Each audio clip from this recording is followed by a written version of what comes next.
शिवाय ॐ नमः शिवाय। हर हर भोले नमः शिवाय। विश्वेश्वराय श्री विश्वेश्वराय। हर हर भोले नमः शिवाय। विश्वेश्वराय शिव विश्वेश्वराय। हर हर भोले नमः शिवाय। ओम नमः शिवाय ओम नमः शिवाय। हर हर भोले नमः शिवाय। कोटेश्वराय शिव कोटेश्वराय। हर हर भोले नमः शिवाय। कोटेश्वराय शिव कोटेश्वराय। हर हर भोले नमः शिवाय। ओम नमः शिवाय ओम नमः शिवाय। हर हर भोले नमः शिवाय।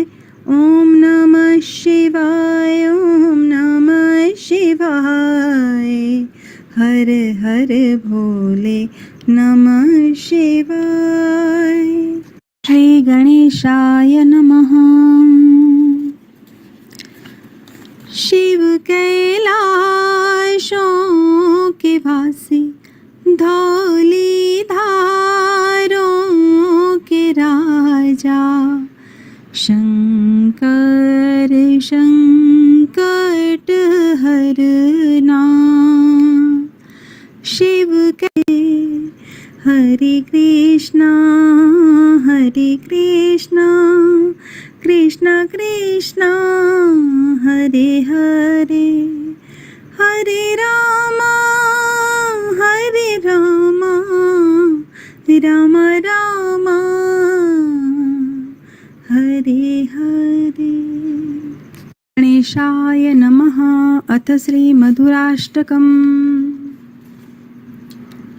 अधरं मधुरं वदनं मधुरं नयनं मधुरं हसितं मधुरं हृदयं मधुरं गमनं मधुरं मधुराधिपतेरखिलं मधुरं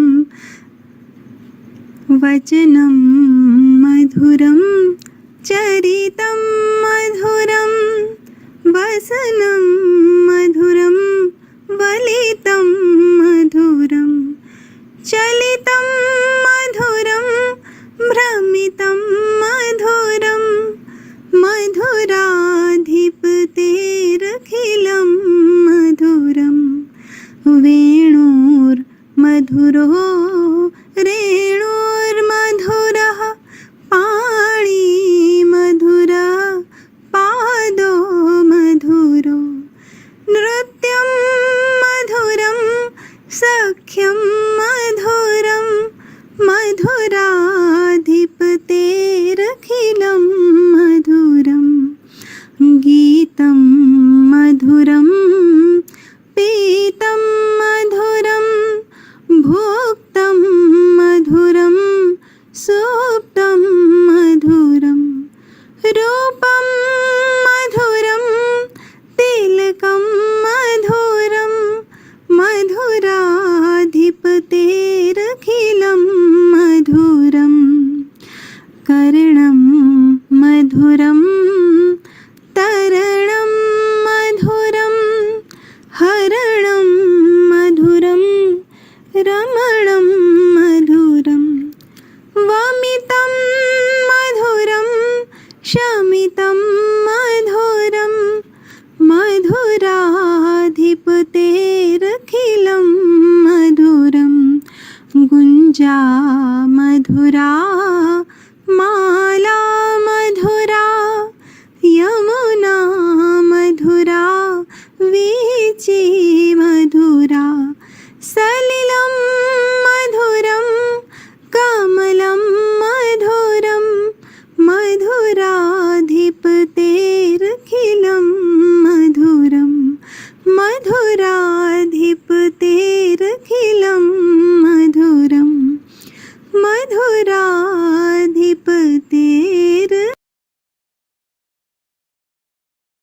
श्रीगणेशाय नमः।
प्रार्थना करते हैं पहले। शुक्लांबरं धरं विष्णु शशिवर्णं चतुर्भुजं प्रसन्नवदनं ध्यायेत् सर्वविघ्नोपशान्तयेत्। सरस्वती नमस्तुभ्यं वरदे कामरूपिणी विद्यारंभं करिष्यामि सिद्धिर्भवतु मे सदा। गुरुर्ब्रह्मा गुरुर्विष्णु गुरुर्देवो महेश्वरा गुरुर्साक्षात् परब्रह्म तस्मै श्री गुरवे नमः। ईश्वरो गुरुरात्मेति मूर्तिभेदविभागिने व्योमवद्व्याप्तदेहाय दक्षिणामूर्तये नमः। सदाशिवसमारम्भां शङ्कराचार्यमध्यमाम् अस्मदाचार्यपर्यन्तां वन्दे गुरुपरम्पराम्। माँ की प्रार्थना करते हैं। ऋङ्कारासनगर्भितानरसिकां सौक्लिङ्कलां बिभ्रतीं सौवर्णाम्बरधारिणीं वरसुधा धौतान्त्रिनेत्रोज्ज्वलां वन्दे पुस्तकपाशमङ्कुशधरां स्रग्भूषितामुज्ज्वलां त्वां गौरीं त्रिपुरां परात्परकलां श्रीचक्रसञ्चारिणी। आप सभी साधकों के हृदय में विराजमान माँ भगवती के चरणों में प्रणाम। आज सफला एकादशी है, तो जय श्री कृष्ण, हर हर शंभो, जय माता दी। हम सब बहुत ही भाग्यशाली हैं कि इस सौंदर्य लहरी स्तोत्र द्वारा माँ भगवती आद्य शक्ति की आराधना करने का अवसर हमें माँ ने प्रदान किया है। यह स्तोत्र आदि शक्ति पराम्बा श्री ललिता त्रिपुर सुंदरी की आत्मा है, ऐसा पंडित महामहोपाध्याय पांडुरंग शास्त्री गणेश शास्त्री गोस्वामी अपने लेख में कहते हैं। और अगर हम माँ की आराधना उपासना में कुछ भी ना कर पाए, होम यज्ञ जब तब कुछ भी ना कर पाए, अगर सिर्फ इस स्तोत्र का पाठ ही कर लें तो भी पर्याप्त है, ऐसा उनका कहना है। और ये आवश्यक है, तो ये सिर्फ पाठ करने से ही पूरा माँ के श्री यंत्र की उपासना का फल प्राप्त होता है। तो ऐसा उसकी उपासना घटित हो जाती है, ऐसा इस दिव्य स्तोत्र का महात्म्य है। प्रायः क्या है, सात्विक सुविज्ञ विद्य और भाग्यशाली लोग जिन्हें माँ खुद चुनती हैं, वे ही लोग इस उपासना क्षेत्र में पदार्पण करते हैं, ऐसा कहा जाता है। आदि शंकराचार्य जी ने अनेक स्तोत्र की रचना की श्री विद्या की उपासना की दृष्टि से, जैसे कि भवानी भुजंग स्तोत्र, मंत्र मातृका मानस पूजा, कल्याण वृष्टि स्तोत्र जो हमने देखा, राजराजेश्वरी अष्टका, ललिता पंचकम। तो ये सब का समावेश उसको इसी एक सौंदर्य लहरी में उसका समावेश हो जाता है। तो श्री विद्या की उपासना की दृष्टि से ये एक संपूर्ण ग्रंथ भी है, श्री तंत्र शास्त्र का, और साथ में माँ की श्री विद्या की उपासना का एक संपूर्ण ऐसा साधन है। तो ये आचार्य ने श्री विद्या के भाविक भक्तों को दिया हुआ ये एक अपूर्व आनंद का खजाना ही दिया है। और शास्त्री जी तो यहाँ तक कहते हैं कि श्री विद्या साधना उपासना के मंदिर का ये कलश है। तो ऐसे सर्वश्रेष्ठ स्तोत्र के 32 श्लोकों तक की चर्चा हमने पिछले 10 सत्रों में की, और इस स्तोत्र पर प्राचीन विद्वानों ने 36 ऐसी संस्कृत में टीकाएं लिखी है। तो यही जाहिर करता है, दिखाता है कि इस स्तोत्र की महिमा और उसके प्रति विद्वानों का आकर्षण कितना अधिक है, इसको इसी बात से स्पष्ट किया जाता है। ऐसे विद्वानों, परमाचार्यों, महामहोपाध्यायों द्वारा पुरस्कृत ऐसी सौंदर्य लहरी की व्याख्या करना मेरे लिए कठिन नहीं, असंभव है। और फिर भी मैं माँ के प्रति मेरा प्रेम भाव ये मुझे करने के लिए प्रेरित करता है। और दूसरा कि आप सभी साधक गण का अनुरोध मुझ में ढाढ़स बंधाता है। जैसा मैंने भिन्न भिन्न आचार्यों के लिखे हुए, पढ़े हुए और उनके सुने हुए लेखों द्वारा, उनके सत्संग द्वारा जो कुछ मेरी अल्पमति से जाना समझा है, वही इस स्तोत्र को वही मैं आपके साथ बांट रही हूँ। ये मेरा प्रयास सिर्फ और सिर्फ मेरे जैसे जो साधक हैं, जिन्होंने दीक्षा भी नहीं ली है, तो ऐसे साधकगण को ऐसे महान स्तोत्र का परिचय करवाना मात्र है। और ये भी इसलिए कि हमारे पर ऋषि ऋण है। कुछ साल पहले तक तो मैंने ये सौंदर्य लहरी का नाम तक नहीं सुना था। तो ऐसे कई लोग होंगे, तो हम अगर ये जानेंगे तो हम अगली पीढ़ी तक इसको इस मूल्य विरासत को हम संक्रमित कर सकते हैं, उनको हम विरासत में दे के जा सकते हैं। तो इसलिए ये हमारा कर्तव्य बनता है कि हम उन तक पहुंचाए। तो इस माध्यम से मैं अपना प्रेम माँ भगवती के चरणों में अर्पण कर रही हूँ बस। तो आज हम श्लोक 33 देखते हैं कि आचार्य हमें पंचदशी मंत्र के बारे में पिछले 32वें श्लोक में बताया, लेकिन आज अब और क्या आगे बता रहे हैं। तो आइए हम जानने की कोशिश करते हैं कि आचार्य किस और अपरिचित ऐसी या कोई सर्वोत्कृष्ट विधि इसमें बताने जा रहे हैं। तो पहले पठन करेंगे, गायन करेंगे। स्मरं योनिं लक्ष्मीं त्रितयमिदमादौ तव मनो निधायैके नित्ये निरवधि महाभोगरसिकाः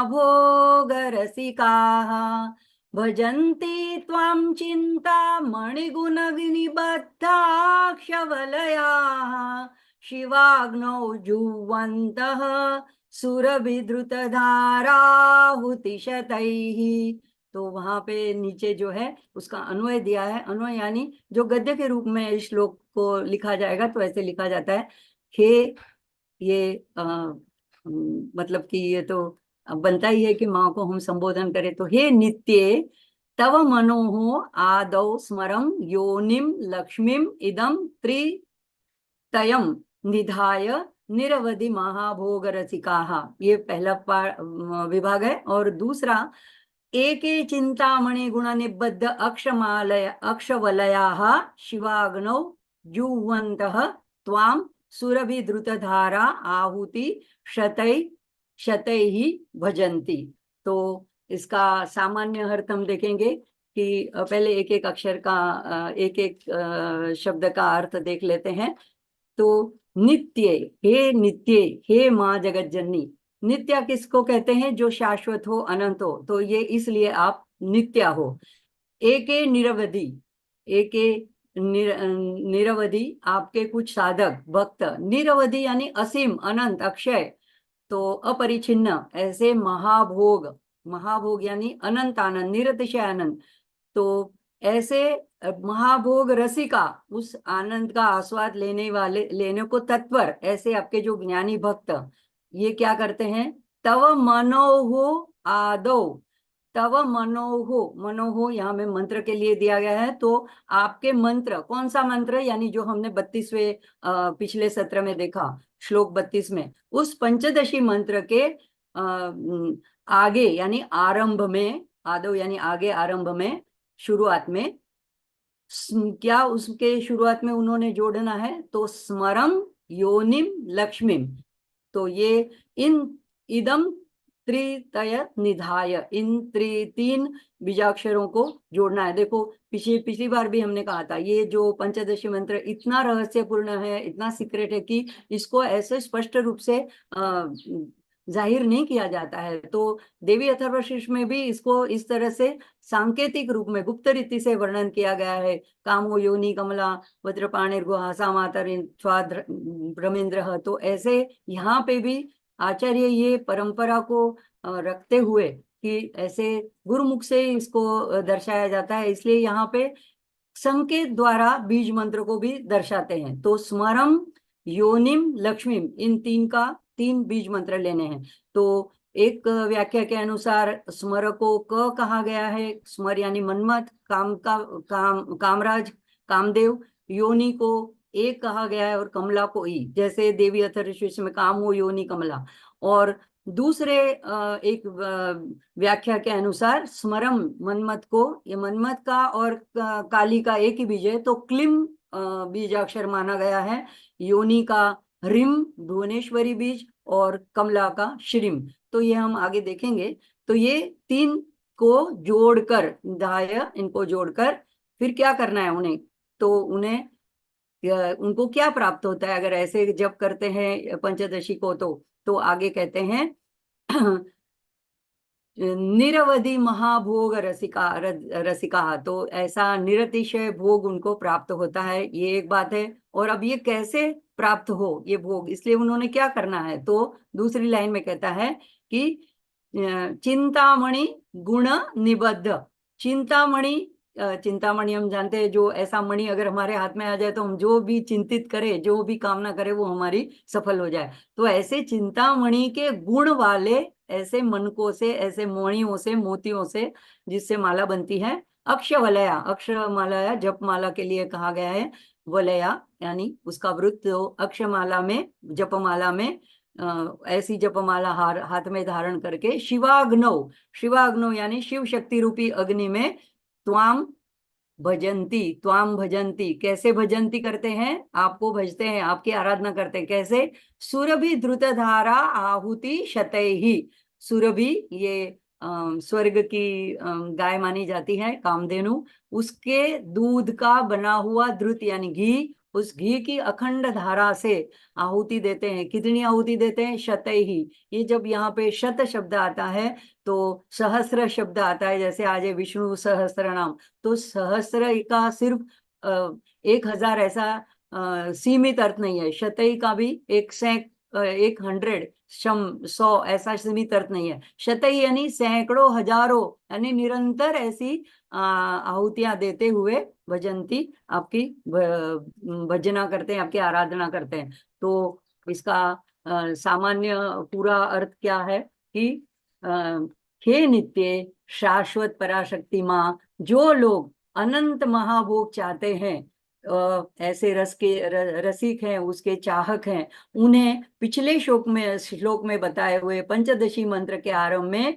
स्मर योनि कमला, इनके 3 के बीजाक्षर जोड़ने होंगे और चिंतामणि के गुणों वाली जपमाला हाथ में धारण किए हुए फिर शिव रूपी अग्नि में गाय के दूध से बने हुए घी से सैकड़ों, हजारों आहुतियां देकर वो उन्होंने आपकी पूजा उपासना करनी है, या तो ये करते हैं। तो ये हो गया उसका सामान्य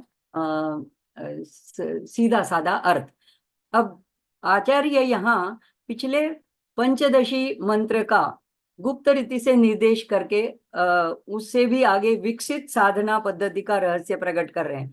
तो पिछले श्लोक में, पिछले सत्र में हमने देखा था श्री विद्या का सर्वोच्च घटक यानी मंत्र पंचदशाक्षरी मंत्र।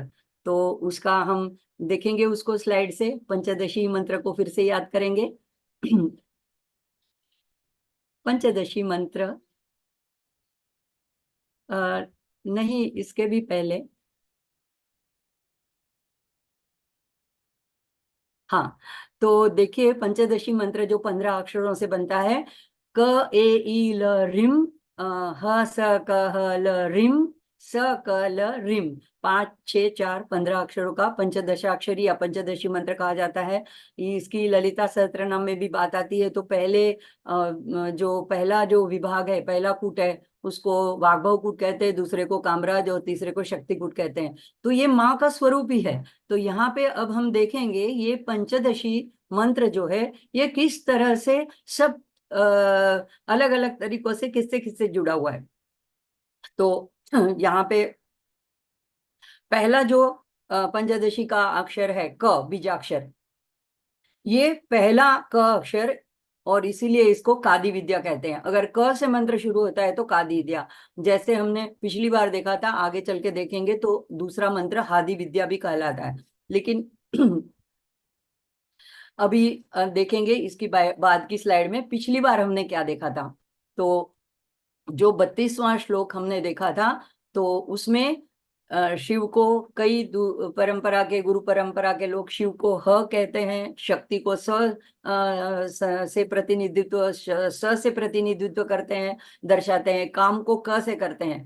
तो यहाँ पे ह स क, तो ये 3 जो अक्षर हैं, ये मंत्र, ये श्लोक कहता है, कोई लोग इस तरह से इसका अर्थघटन करते हैं कि इसको ह स क को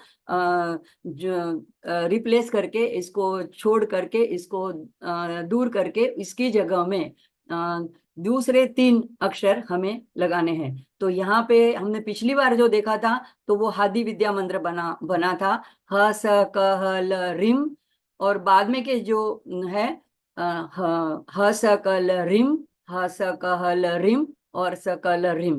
तो इसको अग्निकूट, सूर्यकूट, सोमकूट भी कहते हैं। तो ये जो है ये उसके बाकी के जो 2 कूट हैं, सूर्यकूट, सोमकूट, या पीछे के 2 विभाग है, वो तो वैसे के वैसे रहते हैं। सिर्फ पहले के 3 अक्षर हैं, ये हादी विद्या में ह से शुरू होता है, ह स क, और कादी विद्या में जैसे हमने देखा क ए ई से शुरू होते हैं।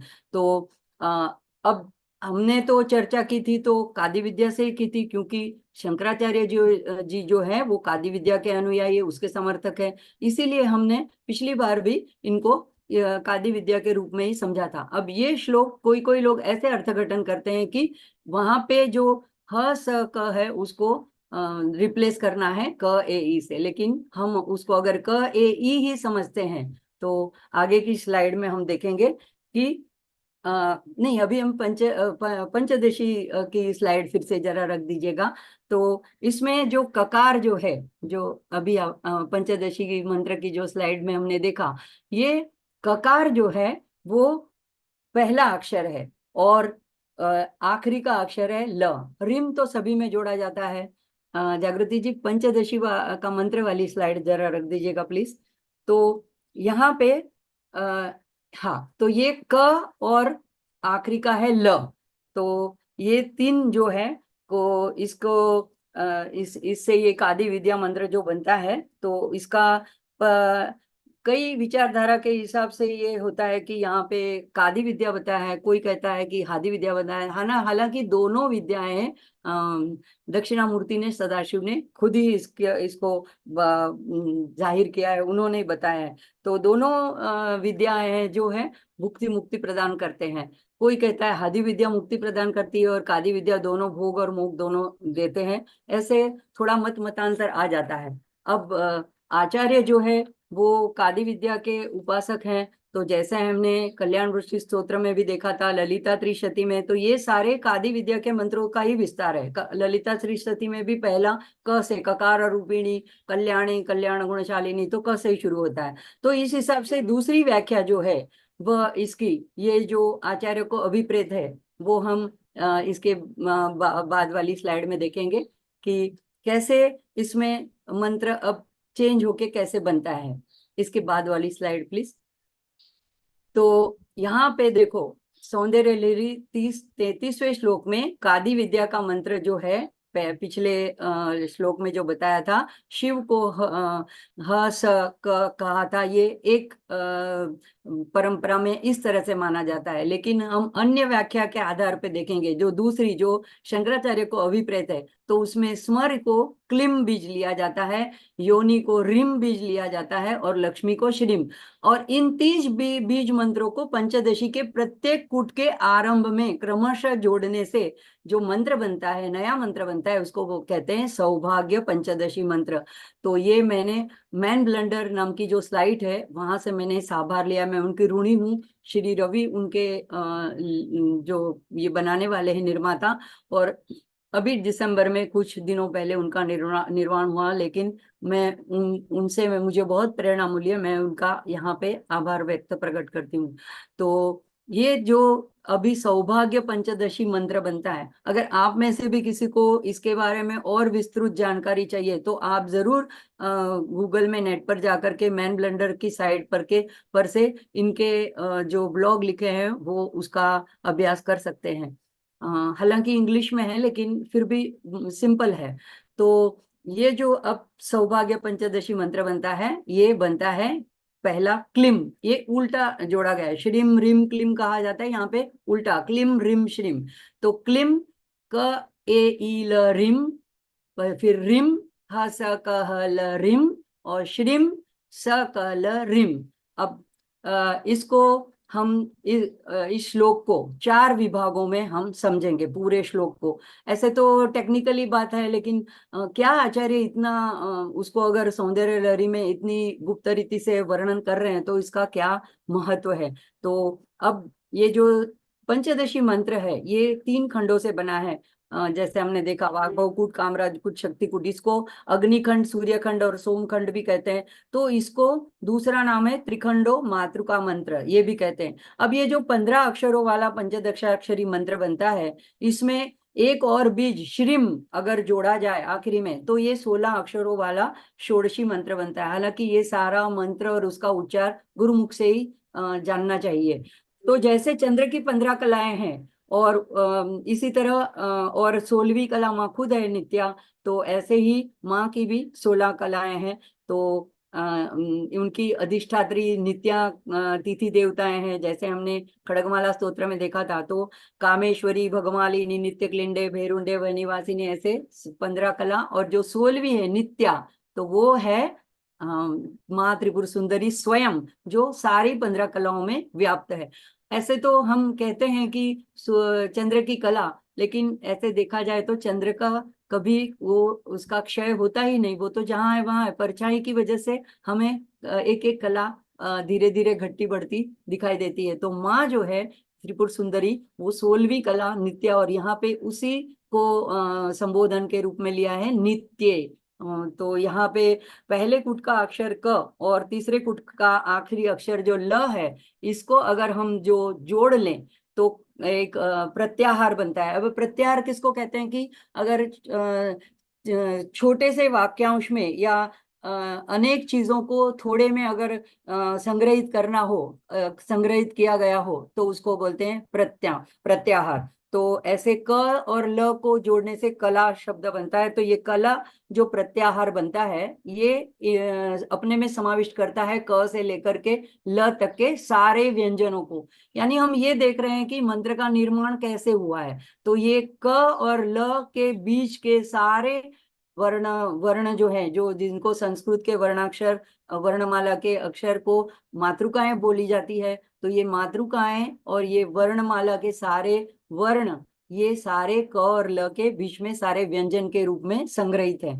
अब ये व्यंजन तो अधूरे होते हैं, इनका उच्चारण स्वर के बिना तो अधूरा है, हम कर ही नहीं पाते हैं। तो उनको सुपूर्ण उच्चारण उपलब्ध कराने हेतु हम मंत्र का हमने दूसरा अक्षर देखना है। दूसरा अक्षर है ए। ए कैसे बनता है? अ प्लस ई। तो पहला अक्षर हुआ अ, तो ये अ और आखिरी का ल। ये अल प्रत्यय जो है, वो प्रत्याहार है। वो उसको व्याकरण की भाषा में, व्याकरण में कहा जाता है अल अल प्रत्याहार। तो अ से लेकर उसमें इस मंत्र द्वारा पूर्ण पूर्ण वर्णमाला के सारे अक्षरों को, सारे वर्णों को समाहित किया गया है। तो हमें ऐसे लगता है, देखो जैसे अगर गायत्री मंत्र है तो हम उसकी व्याख्या करते हैं या उसका अर्थ जान लेते हैं कि माँ सूर्य नारायण को या गायत्री माता को, हमारी बुद्धि को सन्मार्ग में प्रेरित करने की हम प्रार्थना करते हैं गायत्री मंत्र के द्वारा। अगर हम महामृत्युंजय करते हैं तो हमको मृत्यु से छुड़ा करके अमृत तत्व में ले जाने की प्रार्थना करते हैं। या हम गंग गणपते ऐसा मंत्र बोलते हैं तो हम उनके प्रति नमस्कार अर्पण करते हैं। तो ऐसे यहाँ पे श्री विद्या में पंचदशी का एक एक अक्षर का ऐसे हमको लगता है कैसे ये क ए ई ल री, क्या है इसका कोई मतलब है? तो इसके इतने गूढ़ार्थ है कि इनके अंदर ये सारी वर्णमाला का, सारे मातृकाओं का समावेश किए हुए हैं। तो ये हमको ये कल प्रत्यय और कला प्रत्याहार और अल प्रत्याहार से हमें समझ में आता है। तो ऐसे ऐसा यह त्रिखंड मंत्र संपूर्ण मातृका यानी वर्ण प्रपंच का अधिष्ठान है। अब जो जो हमें भाषा बोलनी है, मंत्र बोलने हैं, तो जिसमें भी शब्द, अक्षर, ध्वनि आता है, तो उसमें वर्णमाला का उपयोग आता ही है। तो सारा हमारा इस विश्व का शब्द प्रपंच है, अक्षर प्रपंच है, ये सारा इस पंचदशी के मंत्र में समाहित है। तो ये एक अर्थ हुआ। अब दूसरा देखते हैं कि अ से अक्ष तक अलग अलग मातृका देवता हैं। ये हमने पिछले सत्रों में देखा था। तो ये तो हुई मंत्र की बात। अब हम देखेंगे कि श्री यंत्र का और ये पंचदशी का क्या संबंध है। पंचदशी के जो ये अक्षमाला के वर्ण हैं, उसका और श्री यंत्र का क्या संबंध है। तो नेक्स्ट स्लाइड प्लीज। इसमें हम देखते हैं कि जो दूसरा आवरण है उसमें 16 पंखुड़ियों वाला जो दल है, षोडश दल कमल। तो इसमें वामावर्त यानी एंटी क्लॉक डायरेक्शन में अगर हम जाएंगे और नीचे से शुरू करेंगे तो 1 2 3 4 ऐसे जब 16वां पद्म दल आता है तो उसमें ये 16 मातृकाएं। तो ये अम से लेकर के अह, यानी अ से लेकर के अह, और सबके ऊपर बिंदु होने से वो हो जाते हैं बीजाक्षर। तो ये अम, आम, इम, इम, उम ऐसे करके सारे स्वर, 16 स्वर इस श्री यंत्र में दूसरे आवरण में पद्मदल के ऊपर वहां पे अवस्थित है। अब नेक्स्ट स्लाइड में देखेंगे कि तृतीय आवरण में, तो पहले स्वरों की बात की, अब जो अष्टदल तृतीय आवरण है तो सर्व संक्षोभन चक्र पहला था, सर्वाशा पूरी परिपूरक चक्र, अब ये है सर्व संक्षोभन चक्र। तो इसमें अष्टदल जो है उसमें सारे ये जो व्यंजन है उनके एक एक वर्ग, यानी क वर्ग, च वर्ग, ट वर्ग, त वर्ग, तो क वर्ग में क ख ग घ अंग सारे आ जाएंगे, च छ ज ज य, ट ठ ड ढ ण, त थ द ध न, प फ ब भ म, यर ल व, श स स ह, और ड़ भी गिना जाता है, और क्ष। तो ये ऐसे 8 इसके जो विभाग बनते हैं। तो पहला अगर हम देखें वो अ वर्ग वाला, वो सारा षोडश दल में है, और ये जो व्यंजन के 8 विभाग, तो सारे वर्णमाला के 9 विभाग बनते हैं, 8 विभाग यहाँ पे अष्टदल इसमें श्री चक्र में है। तो हम देखेंगे कि देखते हैं कि मंत्रों का वर्णमाला से संबंध, वर्णमाला का श्री चक्र से संबंध, और अब आगे देखते हैं कि हमारे शरीर के ऊर्जा केंद्रों के साथ ये पंचदशी के मंत्र, यानी ये सारे जो वर्णमाला के अक्षर है, मातृकाएं हैं, इनका क्या संबंध है, ये कहाँ पे अवस्थित है। तो ये हमारे शरीर में मुख्य रूप से ऐसे 9 चक्र हैं, लेकिन अकूल और कोई कोई आज्ञा चक्र और सहस्त्रार के बीच में भी एक चक्र गिनने में आता है, लेकिन जो सर्वसामान्य मुख्य जो है वो ये 7 चक्र है। तो इसमें से सहस्त्रार तो ऊपर शीर्ष में है,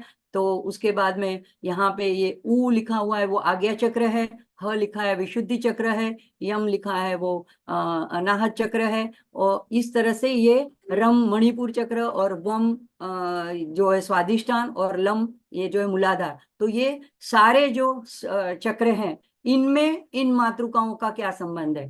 तो एक एक स्लाइड करके देखेंगे कि कहाँ पे कौन से वर्णमाला के ये अक्षर वहां कहाँ पे स्थापित हैं। तो देखो, जो विशुद्धि चक्र गले में है, ये हमने पहले भी 19वें श्लोक में देख लिया है, लेकिन यहाँ पे बहुत समय हो गया तो हम रिवाइज कर रहे हैं कि देखो, इसका बीज मंत्र है हम, और उसमें ये सारी मातृकाएं अमृता, आकर्षणी, इंद्राणी आदि अक्षरा आदि, आणी अ से लेकर अह तक, आहा तक, ये सारे इसके 16 पंखुड़ियों पे स्थापित हैं। तो यहाँ पे ये अधिष्ठात्री देवियां हैं।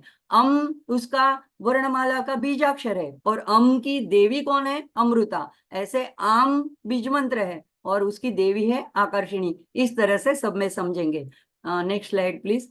तो अब एक एक करके सब चक्र में देखें। अब सारे स्वर आ गए ये गले में, सारे ए अ से लेके आहा तक। अब इसके आगे का देखेंगे विशुद्धि चक्र से। अब ये अनाहत हृदय में है, तो हृदय में ये 12 पंखुड़ियों वाला कमल, जिसको अनाहत चक्र बोलते हैं, तो उसमें क से लेकर के अभी ठ तक के, तो कम खम गम ये होंगे बीजाक्षर, और इनकी जो देवियां हैं काल रात्रि, खाती, गायत्री, ये सारी इनकी देवियां हैं, तो ठकारिणी तक। तो ये 12 जो देवियां हैं ये अनाहत चक्र में। तो ये यानी मातृकाओं का ये हमारे शरीर के षट चक्रों के अंदर का संबंध हम देख रहे हैं।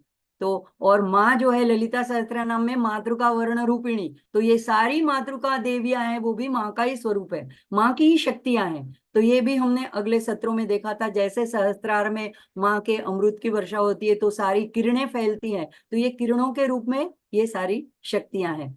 आगे की स्लाइड प्लीज।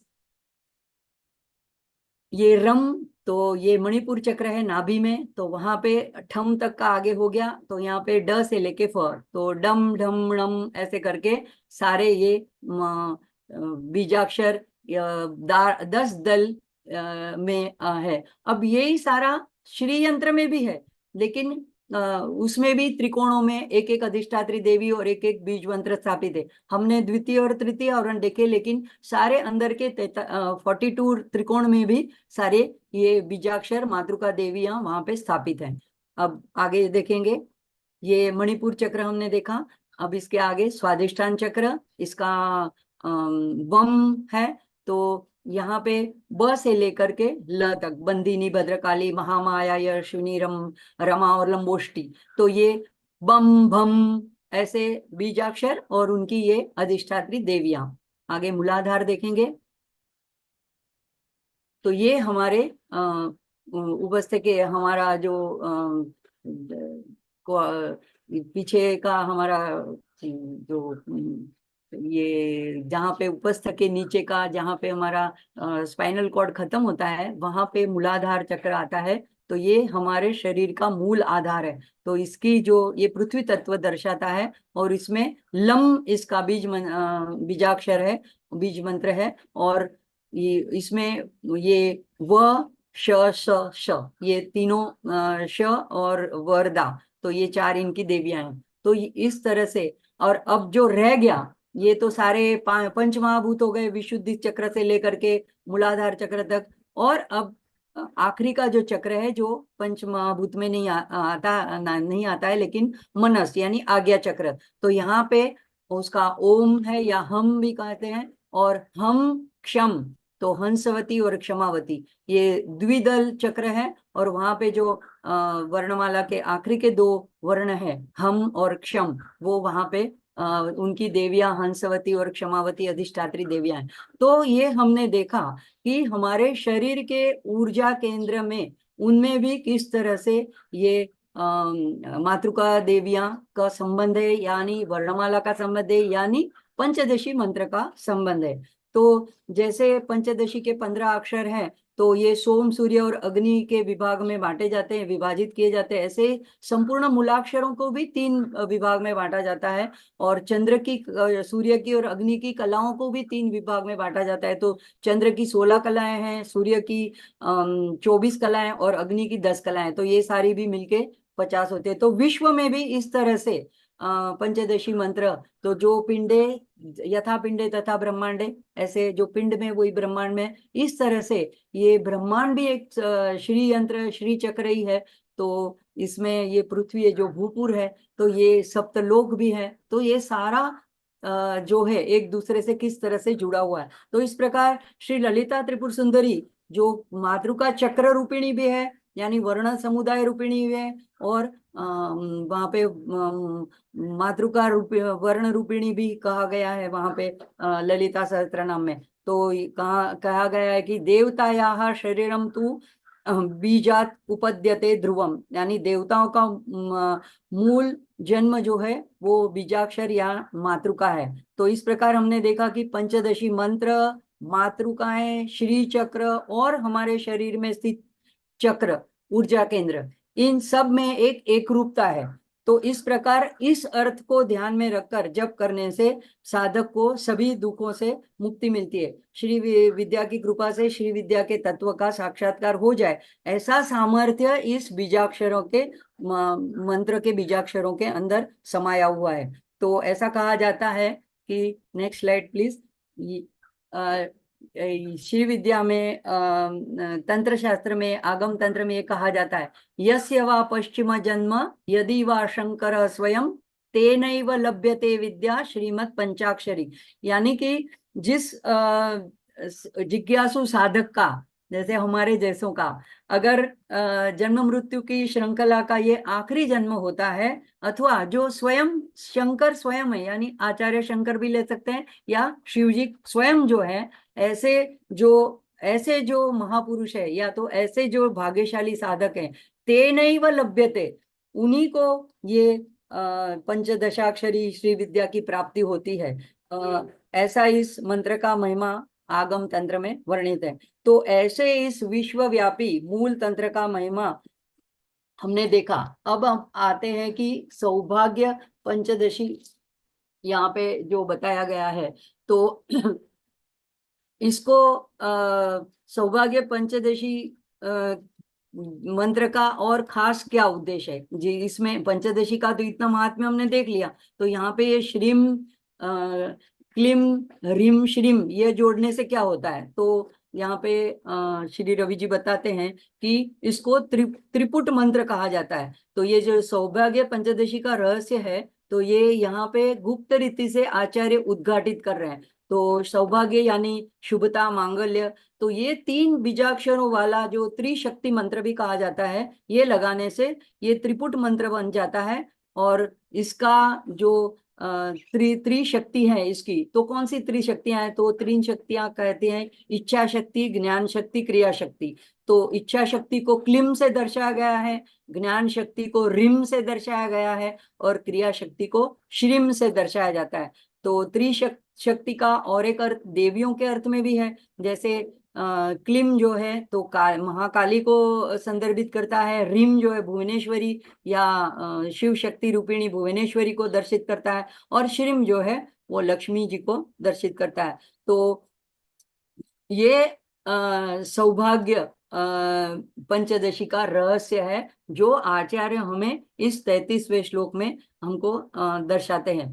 और ऐसे श्री विद्या के मूल मंत्र द्वारा ही और कौन से उपासकों ने अपने मनोरथ सिद्ध किए हैं, तो इनमें आते हैं नाम जो दृष्टा है, ब्रह्मा, विष्णु, महेश, इंद्र, चंद्र, कुबेर, सूर्य, यम, कामदेव, कार्तिक स्वामी, दुर्वासा, मनु, लोपामुद्रा और अगस्त्य मुनि। और हम लोगों तक जो परंपरा आई है वो दक्षिण में ज्यादातर अगस्त्य ऋषि से, उनके शिष्य गुरु शिष्य परंपरा से हम तक पहुंची है। तो जो आचार्य शंकराचार्य जी है, ये जो है ये कादी विद्या के अनुयायी है, उनके उपासक है। तो इसीलिए हमने ये पहला विभाग देखा, जो हम अभी फिर भूल ना जाए कि हम क्या क्यों सीख रहे हैं और क्या सीख रहे हैं। हम 33वां श्लोक उसकी व्याख्या कर रहे हैं। उसमें जो पहला विभाग है कि मंत्र कैसे बना और क्यों बना और मंत्र की महत्ता क्या है, तो ये हमने पहले विभाग में देखा।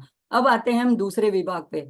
तो देखो, जैसे दुर्गा सप्तशती में वर्णन है कि समाधि वैश्य और सूरत राजा दोनों ने माँ का, मार्कंडेय मुनि ने बताते हैं कि दोनों ने ऋषि के आश्रम में बैठ करके, सुमेधा ऋषि के पास बैठ करके माँ का चरित्र तीनों, सप्तशती में 3 चरित्र की बातें तीनों सुने और आराधना की, तप किया, और 3 साल तक तप किया, जप अनुष्ठान किया। और लेकिन दोनों का फल अलग अलग था। तो समाधि वैश्य ने मोक्ष मांगा और सूरत राजा ने वैराग्य न होने से फिर से राज्य सुख की, भोग की मांग की। तो माँ तो भोग दोष और मोक्ष दोनों देने वाली है। जो साधक जैसी इच्छा करेगा वैसा फल पाएगा। तो जो मांगता है वही प्राप्त करता है। तो यानी मंत्र और देवता तो समर्थ है, लेकिन समर्थ होते हुए भी फल भेद यह हमारे उपासक की इच्छा की मांग के अधीन है। तो हमें इससे यह भी समझना है कि हमें माँ से क्या मांगना है, कोई अनित्य वस्तु मांगनी है या कोई नित्य वस्तु मांगनी है। तो अब दूसरा विभाग देखते हैं। अब फिर से मंत्र की स्लाइड पे जाएंगे, 33वें मंत्र पे।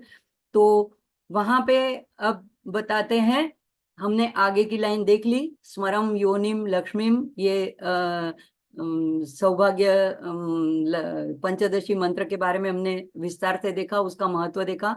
अब कहते हैं कि एक जो ऐसा जो ज्ञानी भक्त है, वो अगर ऐसा करता है माँ की आराधना इस मंत्र के द्वारा, तो उसको क्या मिलता है? तो निरवधि महाभोग रसिकाहा, तो ये उसका फल प्राप्ति दिखाता है। तो हे माता, इसका सीधा साधा अर्थ है कि हे माता, आप अनादि और अनंत, शाश्वत हो, नित्य हो।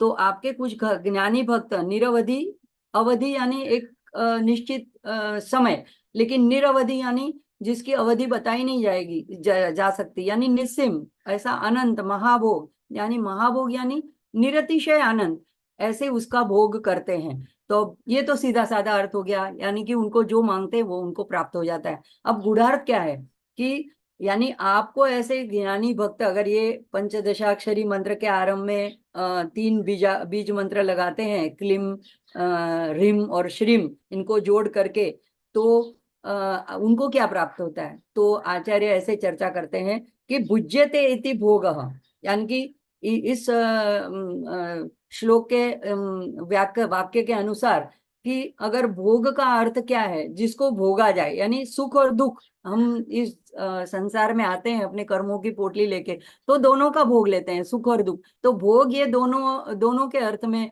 प्रयोजित किया जाता है, दुख और सुख। तो हालांकि दुख हम अगर ना चाहते हुए भी अनपेक्षित हमारे सामने आके खड़ा होता है और हमें भोगना ही पड़ता है, उसका कोई हमारे पास दूसरा चारा ही नहीं रहता है, तो यहाँ पे जब हम इच्छा करते हैं, मांगते हैं माँ से कुछ, प्रार्थना करते हैं, तो कोई दुख की तो प्रार्थना करेगा ही नहीं, मांगेगा ही नहीं। हाँ, कुंती की बात और है, उसने श्री कृष्ण से इसलिए मांगा था दुख की, जब जब उनके ऊपर विपदा आती थी, दुख आती थी, तो भगवान उनके साथ रहते थे, इसलिए उनकी बात अलग है, उनको छोड़ दो, उसके सिवा कोई तो दुख की मांग नहीं करता है। तो यहाँ पे सुख अगर चाहिए, तो यहाँ पे ये जो महाभोग शब्द है उसमें भोग जो है, तो ये भोग, ये किसी भौतिक प्राकृत विषय भोग की बात आचार्य नहीं करते हैं यहाँ पे, उनको अपेक्षित नहीं है, बल्कि अनंत सुख और इसकी इच्छा करके उनको प्राप्त करना ही अपेक्षित है। तो निरवधि हमने निरवधि हमने देखा, निसीम महा, अब महा यानी निरतिशय निजानंद। तो देखो, मनुष्य के आनंद को एक इकाई समझते हुए, फिर उससे आगे इंद्र, प्रजापति, ऐसे करते करते ब्रह्मदेव तक के आनंद की व्याख्या उपनिषदों में की गई है। लेकिन ये सारे मनुष्य आनंद से लेकर के ब्रह्मा जी के आनंद तक के सारे जो आनंद है वो विषय जन्य है, विषय भोग के। तो देव इंद्र, हमें लगता है कि स्वर्ग का सुख मिल जाए बहुत अच्छा है, देवताओं देखो देखो इंद्र के दरबार में कैसा सुख भोग करते हैं। लेकिन गीता में आता है 9वें अध्याय में 21वें श्लोक में, ते त्वं भुक्ता स्वर्ग लोकम विशालम क्षीणे पुण्य मर्त्य लोकम विशंति, यानी जब ऐसे लोग अगर स्वर्ग लोक भी प्राप्त कर लेते हैं, तो पुण्य क्षीण होते ही फिर से मर्त्य लोक में पृथ्वी के ऊपर आ जाते हैं। तो इसलिए ऐसे भोग की बात यहाँ पे आचार्यों को अपेक्षित नहीं है, और इन भोगों की गणना निरवधि महा की कक्षा में नहीं आती है। तो क्योंकि ये विषय जन्य है, तो कितना ही बड़ा हो लेकिन वो नाशवंत है। तो यहाँ पे नित्य और निरतिशय सुख की और महान आनंद की और भोग की बात आचार्य करते हैं, और इसी को अपवर्ग कहते हैं, भोग और अपवर्ग। तो इस अपवर्ग सुख के रसिक, यानी जो उत्कंठा से, तत्परता से आस्वाद लेने वाले भक्त है, उन्हीं की यहाँ आचार्य को बात अपेक्षित है। तो ऐसे परम भक्त विरक्त होते हैं, और इसलिए किसी प्रकार के विषय वैभव की वो अपेक्षा न करके कादि विद्या से श्री ललिता त्रिपुर सुंदरी की उपासना करते हैं। तो यहाँ पे इस प्रकार यह मंत्र जो है वो मुक्ति प्रदान करने में सक्षम है। लेकिन इन श्लोक में प्राप्त सौभाग्य पंचदशी मंत्र अगर साधक चाहे तो सभी प्रकार के सौभाग्य, यानी धन, भोग, ऐश्वर्य, सुख प्रदान, ये अगर मांगता है तो उसी में भी ये सक्षम है। जैसे ललिता सहस्त्रनाम में एक भाग माँ का आता, नाम आता माँ का आता है महाभोगा। तो माँ जो चाहो वो, मुक्ति चाहो तो मुक्ति, भोग चाहो तो भोग देने में समर्थ है।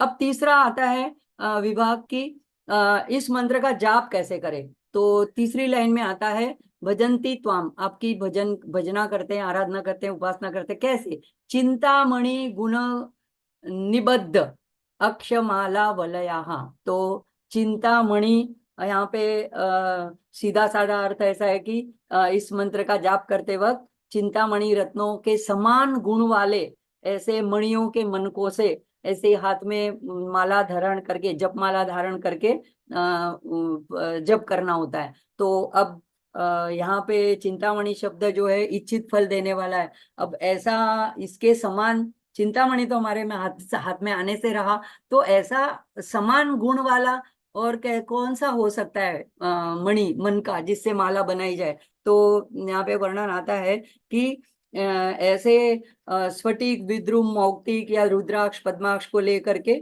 उसके ऊपर अक्षमाला के, यानी संस्कृत वर्णमाला के वर्णों की अ से अक्ष तक की स्थापना की जाती है। इसे माला संस्कार कहते हैं। ये सब इसकी विधि गुरुमुख से जानी जाती है।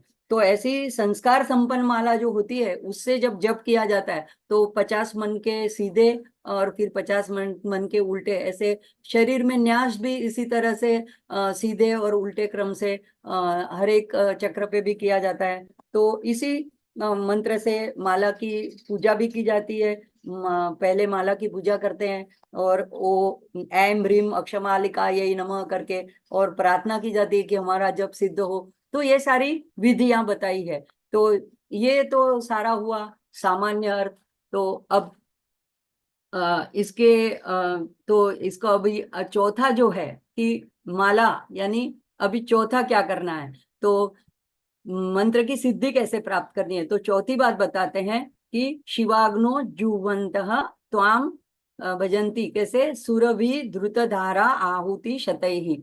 तो सामान्य अर्थ है कि शिव अग्नि में गाय के दूध से बने हुए द्रुत यानी घी से हजारों सैकड़ों ऐसी आहुतियां प्रदान करते हैं। तो ये तो हुई बाह्य पूजा की बात।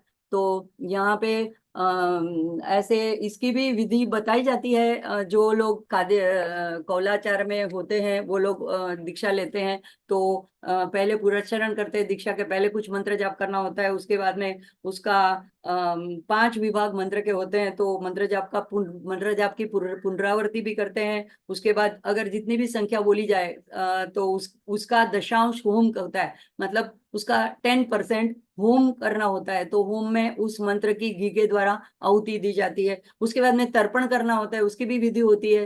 तो और तर्पण के बाद मार्जन यानी अपने ऊपर उसके दशांश भाग का मार्जन करना होता है। और उसके बाद में भोजन यानी इस मंत्र के जो साधक है या जो ज्ञानी है, जो दृष्टा ऐसे लोगों को, ब्राह्मणों को बुला करके उनको भोजन करवाया जाता है, दक्षिणा दी जाती है, गुरु का पूजन किया जाता है। ये सारा कर्मकांड में आता है। तो ये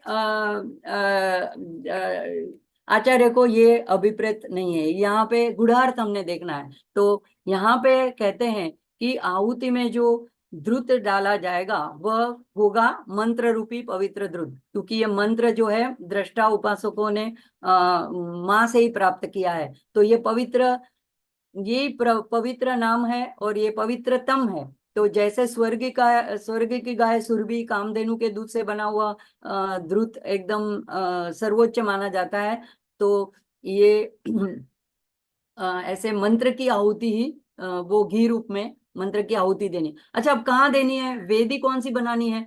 तो भक्त ने जो माँ को आह्वान करते हैं, कहाँ पे, माँ यहाँ पे शिव शक्ति रूपिणी मूर्ध स्थान में सहस्त्रदल कमल में पूर्ण चंद्र बिंब में विराजमान है। शिव शक्ति दोनों साथ में विराजमान है। उन्हें अपने संवित कमल में, अपनी हृदयाकाश में, चिदाकाश में मंगलमय वेदी बना करके उसमें वहां भक्तजन आह्वान करते हैं। और अपने हृदय कमल में माँ को बुलाने के बाद उनका ध्यान करते हैं, उनकी वहां स्थापना करते हैं, आह्वान करते हैं, पाद्य पूजा करते हैं। और माँ ही इष्ट देवता है, तो उन्हीं को अग्नि रूप में कल्पना करके शिवाग्नो। तो यहाँ पे देखो शक्ति की बात हो रही है और कहते हैं शिवाग्नो, शिव को अग्नि में आहुति शिव के नाम से देनी। तो शिव शक्ति अभेद है।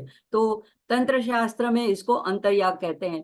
तो ललिता सहस्त्र नाम में भी 2 नाम आते हैं कि अंतर्मुख समाराध्या, बहिर्मुख सुदुर्लभा। तो जो समयाचार पद्धति होती है उसमें ऐसे मानसिक पूजा पे पद्धति से अपनाया जाता है। और जो कौलाचार होता है उसमें बाह्य अनुष्ठान और ये तप जप होम मार्जन आदि वहां पे वो उसको मुख्य प्रकार से माने जाते हैं। तो अपने आचार्य जो हैं वो समयाचार के अनुयायी और उनके शिष्य भी समयाचार के अनुयायी है। तो इस प्रकार मानसिक उपासना से जैसे गीता में भी बताया, ब्रह्मार्पणम ब्रह्म हवि ब्रह्माग्नो ब्रह्मणाहुतम ब्रह्मेव तेन गंतव्यम ब्रह्म कर्म समाधिना, चौथे अध्याय के 24वें श्लोक में। तो यानी सब कुछ ब्रह्ममय है, करने वाला, आहुति, द्रव्य और उसकी प्राप्ति। तो यहाँ पे सब कुछ ब्रह्म रूप श्री त्रिपुर सुंदरी है। तो यहाँ पे शिव शक्ति रूपिणी है। इस भाव से भजन्ति त्वाम, आपको भजते हैं, तो वे साधक भी, उनको क्या फल प्राप्त है, उपास्य देवता के रूप ही बन जाते हैं। तो श्री ललिता महात्रिपुर सुंदरी का स्वरूप ही बन जाते हैं। तो मेरा अपना अनुभव यहाँ पे बताना अनुचित नहीं होगा कि हमने अपने जीवन काल में ऐसे माँ स्वरूप भक्त को अपने नेत्रों से हम देख पाए, ये हमारा बड़ा सौभाग्य है। और उन्हें हम अपने सद्गुरु माँ के रूप में हमने पाया है। और ये हमारा अत्यंत सौभाग्य है। हमारे सद्गुरु शरीर रूप से तो पुरुष थे, लेकिन माँ राजराजेश्वरी की ऐसी अनन्य भक्ति, ऐसा अनन्य प्रेम, ऐसा उनका सौम्य स्वभाव, उनका मंद स्मित, उनकी मृदु वाणी और पूरे वक्त भजन के अंदर डूबे हुए, भजनानंदी और वही ब्रह्मानंद में डूबे हुए। तो ऐसी उनकी चर्या थी। तो इन सब में हमें भगवती का ही दर्शन होता था। ऐसी हमारी सदगुरु माँ को सत सत प्रणाम करके आचार्य क्या कहते हैं, अभी आचार्य कहते हैं कि ऐसी अवस्था ही निरवधि महाभोग स्वरूपा है, यानी उसी में ही उपासक तन्मय होकर रहते हैं। तो आचार्य कहते हैं कि हे माँ, आपके जप की देखो कितनी अपार महिमा है कि सिर्फ आपका जप करने से, समयाचार पद्धति से आप आंतरिक मानसिक उपासना करते हैं तो वो भक्त ही आपका स्वरूप बन जाता है। और इसी को कहते हैं निरवधि महाभोग रसिका। तो यहाँ पे ये श्लोक पूरा होता है। मुझे लगता है अब नया श्लोक नहीं हो पाएगा, तो आज के दिन हम यहीं पर रुकते हैं। मैं बहुत जल्दी में नहीं जाती हूँ, इसलिए कि हम इसकी टेक्निकलिटी में नहीं जाते हैं। हर एक श्लोक का एक बीज मंत्र है और हर एक श्लोक का एक यंत्र है और तंत्र शास्त्र में, और एक इसके निश्चित रूप में जाप करने से, सिर्फ श्लोक के पठन के जाप करने से और इसकी पूजा विधि से कुछ कुछ फल प्राप्त होते हैं, ऐसा पूरा विवरण दिया जाता है। लेकिन हमें जो है माँ के महिमा गान का आनंद लेना है, बस माँ के साथ जुड़ना है, माँ का प्रेम पाना है। हमारी अगर माँ के ऊपर भक्ति है तो उसी को दृढ़ करते जाना है, और इसी भाव से हम इस स्तोत्र को पढ़ रहे हैं। मैं कोई तंत्र शास्त्र की ज्ञाता नहीं हूँ, ना ही मैंने कोई पंचदशी या किसी श्री विद्या में दीक्षा प्राप्त की है। तो मैं सिर्फ, हम ये स्तोत्र पठन से जितना हमको लाभ मिले, जैसे अगर हम पंचदशी नहीं जानते और कल्याण वृष्टि स्तोत्र का पठन करते हैं तो वही फल हमें प्राप्त होता है, उसी प्रकार ये स्तोत्र एक अद्भुत ग्रंथ समान है। तो इसीलिए मेरा ये प्रयास रहता है कि हम किसी तरह माँ से जुड़े रहें और माँ का प्रेम हमें मिलता रहे। तो आज का सत्र हम यहीं पे समाप्ति की ओर बढ़ाते हैं शांति मंत्र के साथ। ओम सहनाववतु सहनौ भुनक्तु सह वीर्यं करवावहै तेजस्विनावधीतमस्तु मा विद्विषावहै। ओम असतो मा सद्गमय तमसो मा ज्योतिर्गमय मृत्योर्मा अमृतं गमय। ओम पूर्णमदः पूर्णमिदं पूर्णात् पूर्णमुदच्यते पूर्णस्य पूर्णमादाय पूर्णमेवावशिष्यते। ओम शांति शांति शांति। हरि ओम श्री गुरुभ्यो नमः। हरि ओम। सभी का आभार, मीर भाई का खास करके, और आज के सत्र के लिए जागृति बहन का खास खास आभार, क्योंकि अगर उन्होंने स्लाइड बना के मेरी हेल्प ना की होती तो इतना टेक्निकल सब्जेक्ट सिर्फ शाब्दिक रूप से समझाना बहुत ही कठिन था। तो जागृति बहन अपने व्यस्त समय में से समय निकाल के सारी स्लाइड मेरे लिए प्रिपेयर करके दी, इसलिए उनकी आभारी हूँ। सभी भक्तों की, साधकों की आभारी हूँ, उनकी प्रेरणा से ही मैं इस सूत्र में आगे बढ़ रही हूँ। बहुत बहुत धन्यवाद चेतना बहन। आज सफला एकादशी के दिन हम सबका सौभाग्य है कि जो जीवन को सफल कर दे ऐसा सौंदर्य लहरी स्तोत्र है, इसका हमें श्रवण करने का माँ भगवती ने अवसर दिया है। आगे भी हम विभिन्न माँ भगवती के स्तोत्रों के द्वारा उनकी वांग्मयी आराधना करते रहेंगे। और आज जैसा कि सफला एकादशी है तो सायं 7 बजे हम सभी मिलकर के श्री विष्णु सहस्त्र नाम स्तोत्र का पाठ भी करेंगे। तो आइए आज के सत्र को हम विराम की ओर ले जाए। उससे पहले सफलता क्या है कि हमारा प्रत्येक क्षण जो भगवान के साथ जुड़ जाए तो वो सफलता है। तो आज सफला एकादशी के दिन इतना सुंदर अवसर हमें प्राप्त हो रहा है। आइए आज के यह अनुष्ठान को हम विराम दे भगवान महादेव के नाद के साथ। नमः पार्वती पतये हर हर महादेव हर। शिवाय ओम नमः शिवाय ओम नमः शिवाय हर हर भोले नमः शिवाय रामेश्वराय शिव रामेश्वराय हर हर भोले नमः शिवाय रामेश्वराय शिव रामेश्वराय हर हर भोले नमः शिवाय। ओम नमः शिवाय ओम नमः शिवाय हर हर भोले नमः शिवाय। गंगाधराय शिव गंगा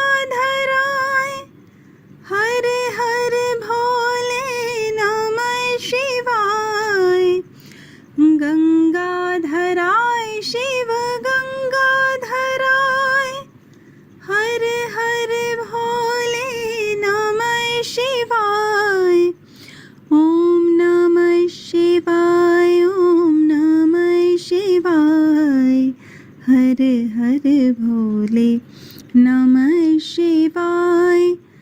जटाधराय शिव जटाधराय हर हर भोले नमः शिवाय।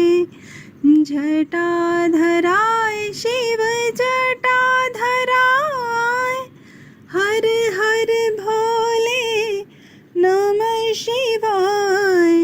ओम नमः शिवाय ओम नमः शिवाय हर हर भोले नमः शिवाय। सोमेश्वराय शिव सोमेश्वराय हर हर भोले नमः शिवाय।